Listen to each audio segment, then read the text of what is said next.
سر ہم دیکھتے ہیں کہ ہر شخص، ہر ادارہ، سوشل میڈیا، نیوز چینلز، کوئی بھی ہم سے یہ نہیں کہتا کہ ہم جھوٹ کہہ رہے ہیں ہماری بات پہ یقین کر لو.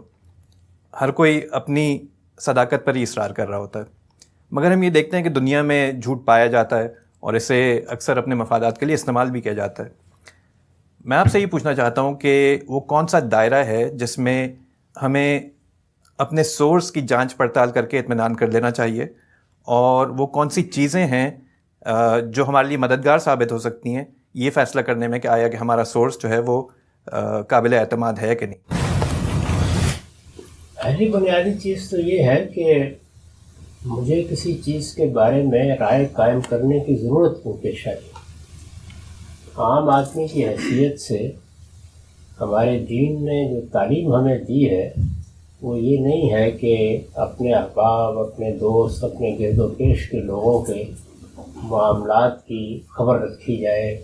اور یہ جاننے کی صحیح کی جائے کہ وہ کیا کرتے ہیں، کیا کھاتے ہیں، کیا پیتے ہیں.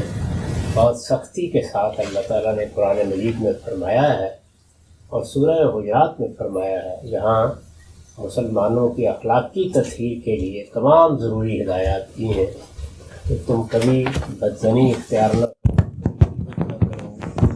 کبھی کسی کا تمسخر نہ اڑاؤ، بہت سی باتیں کہی ہیں. اسی ذیل میں ایک آیا والا تجسسو، یعنی لوگوں کے معاملات کے پیچھے نہ پڑو. یہ تجسس اور جستجو یہ سوسائٹی کو برباد کر دینے والی ہے. کوئی آدمی اپنے گھر میں کیا زندگی بسر کر رہا ہے، اس کے کیا افکار، کیا خیالات ہیں، گھروں میں جھانکنے کا طریقہ یہ ٹھیک نہیں ہے. یعنی جھانکنے کا مطلب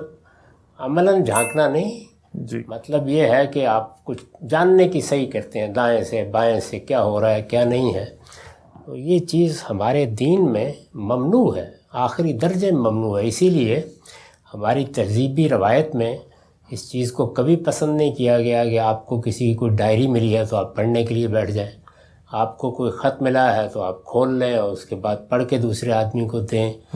اور آج کے زمانے پہ اطلاق کیجئے تو آپ کو کسی کا لیپ ٹاپ مل گیا ہے یا کوئی اور اس طرح کی چیز مل گئی ہے اور اتفاق سے کھلا ہے تو آپ جانیں کہ یہ کیا دیکھتا رہتا ہے. یہ سب چیزیں بالکل ممنوع ہیں. اللہ تعالیٰ نے اس کو پسند نہیں کیا اور بہت سختی کے ساتھ فرمایا ولا تجسسوا. اس میں اب ظاہر ہے کہ استثناء کہاں ہوگا. جی، اللہ تعالیٰ کے جتنے احکام بھی ہوتے ہیں ان سب میں کچھ شرائط، کچھ حدود ہر جگہ ہوتی ہیں. اگر کسی کے پاس مملکت کا نظم ہے، اور مملکت کا نظم اسی لیے قائم کیا جاتا ہے اور انسان کی اسی ضرورت سے پیدا ہوا ہے کہ لوگوں کو امن فراہم کیا جائے، اختیار کے اور ارادے کے سوء استعمال سے ان کو بچایا جائے. اس میں ظاہر ہے کہ حکومتوں کو، پولیس کو، مختلف اداروں کو جرائم پیشہ لوگوں پر نظر رکھنی ہوتی ہے. جی، تو یہ استثناء ہوگا. یعنی اگر یہ چیز پیش نظر ہے تو اس میں بھی یہ نہیں کہ آپ ہر شخص کے گھر میں چلے جائیں، بلکہ جہاں اس کے قرائن موجود ہوں کہ یہاں کوئی جرم ہو رہا ہے اس کے بارے میں عام آدمی کو بھی حق حاصل ہے. اگر مثال کے طور پر میرے ہمسائے میں کوئی جرائم پیشہ لوگ اڈہ بنائے ہوئے ہیں تو پھر مجھے دیکھنا بھی ہے کہ یہ کیا ہے اور ضروری اطلاع بھی دینی ہے تو دینی ہے. تو یہ اس ممانعت میں شامل نہیں ہے. ٹھیک ہے. اسی طرح کی چیز جس پس منظر میں آپ نے سوال کیا ہے، یعنی میڈیا ہے اور دوسرے اور ادارے ہیں،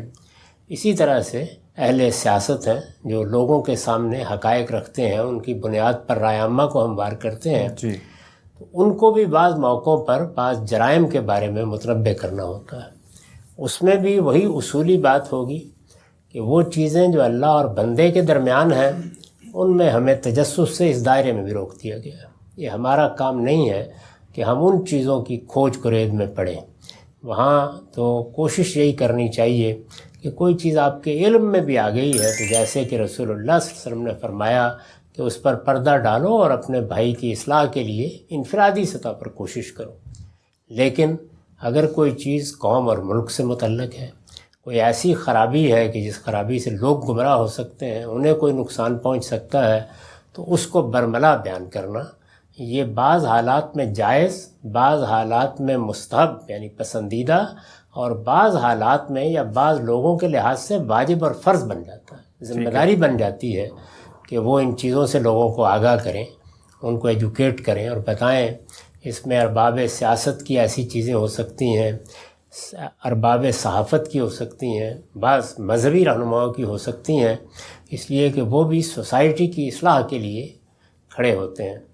اس طرح کی کوئی چیز اگر ہے اور اس کے تجسس کے لیے کوئی ذرائع آپ اپناتے ہیں تو ضرور اپنائیں۔ اس کو اپنا لینے کے بعد پھر آپ کو اس پوزیشن میں ہونا چاہیے کہ آپ واضح شواہد کے ساتھ، یعنی شواہد کی ایک صورت وہ ہوتی ہے جس سے مقدمہ عدالت میں ثابت ہوتا ہے، جی، یہ میرا اور آپ کا کام نہیں ہے، لیکن وہ شواہد کہ جو عدالت میں کسی مقدمے کو لے جانے کے لیے تو کافی ہے یا ناکافی وہ الگ بحث ہے، تاہم وہ قرینہ فراہم کر دیتے ہیں کہ آپ یہ کہہ سکتے ہیں کہ یہ چیزیں میرے علم میں ہیں یا مختلف ذرائع سے علم میں آئی ہیں اور ان کی بنیاد پر اب تحقیق ہونی چاہیے۔ یہ جگہ ہے جہاں پہ کھڑے ہو کر کوئی آدمی بات کر سکتا ہے، یعنی وہ مختلف اداروں کو، عدلیہ کو توجہ دلاتا ہے کہ میں ان جرائم کی بو دیکھ پا رہا ہوں، تو اس لیے ان کی تحقیق ہونی چاہیے۔ اس میں پوری ذمہ داری کے ساتھ، ماضی کے معاملات ہوں یا حال کے، یہ آپ کے علم میں ہے کہ جب مسلمانوں کی ابتدائی تاریخ پر میں نے تبصرہ کیا تو یہ بتایا تھا کہ تاریخی روایات میں یہ ضروری نہیں ہے کہ ہم سندیں نکال کے بیٹھ جائیں، عام طور پر مورخین بیان کر رہے ہیں اور جس طرح کے بھی مورخین ہیں واقعات بیان کر رہے ہیں، کوئی حرج کی بات نہیں، بیان بھی کریں، ان کو آگے بھی پہنچائیں، لیکن اگر کسی واقعے کے نتیجے میں کسی شخص پر الزام آ رہا ہے یا اس کی اخلاقی حیثیت مجروح ہو رہی ہے تو پھر آپ کی ذمہ داری ہے کہ آپ جب تک چھان پھٹک کر آخری درجے میں تحقیق سے اس جگہ نہ پہنچ جائیں کہ واضح قرائن یہی ہیں کہ اس جرم کا ارتکاب ہوا ہے، اس وقت تک نہ آپ کو ماضی کی باتوں کو زبان پر لانا چاہیے نہ حال کی باتوں کو زبان پر لانا چاہیے۔ اگر کوئی آدمی اس معاملے میں غلطی کرتا ہے اور سنی سنائی باتوں کو آگے بیان کر دیتا ہے، جو اس کے کان میں ڈال دیں اس کو الزام بنا دیتا ہے، الزامات ہی کو اپنی تمام تر مہم بازیوں اور مہم جوئیوں کا موضوع بنا لیتا ہے، تو وہ پوری سوسائٹی کو برباد کر دینے کا مجرم ہے۔ اس طرح کا کام نہ کسی صحافی کو کرنا چاہیے، نہ کسی عالم کو کرنا چاہیے، نہ کسی سیاستدان کو کرنا چاہیے۔ ٹھیک ہے سر، بہت شکریہ۔ اس میں ایک چھوٹا سا سوال میں پوچھوں گا کہ جو سورس ہے آپ کی، اس کی جو قابل اعتماد ہونا سورس کا، وہ کتنا ضروری ہے قرائن کے مقابلے میں؟ یہ بھی ظاہر ہے، دونوں چیزیں ہیں، یعنی آپ کا ذاتی مشاہدہ ہوگا اور آپ اس کی گواہی دے رہے ہیں، یا یہ ہے کہ بات آپ کے علم میں آئی ہے۔ علم میں آنے کے دونوں ہی پہلو ہوتے ہیں،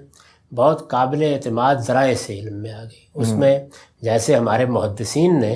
جب رسول اللہ کی نسبت سے بات بیان کی تو انہوں نے کہا کہ ہم اب سیرت بھی دیکھیں گے، کردار بھی دیکھیں گے، بیان کرنے والے کو بھی دیکھیں گے، اس کا اتصال بھی دیکھیں گے۔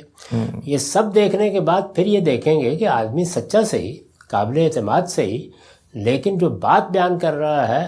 اس کے قرائن ہونے چاہیے، یعنی وہ بات قابل قبول ہونی چاہیے، اس کے لیے کچھ شواہد ہونے چاہیے۔ یہ نہیں ہے کہ یہ بات مجھے اچھی لگتی ہے آپ کو بری لگتی ہے، آپ کو اچھی لگتی ہے مجھے بری لگتی ہے، یہ کوئی بنیاد نہیں۔ ٹھیک ہے سر، بہت شکریہ۔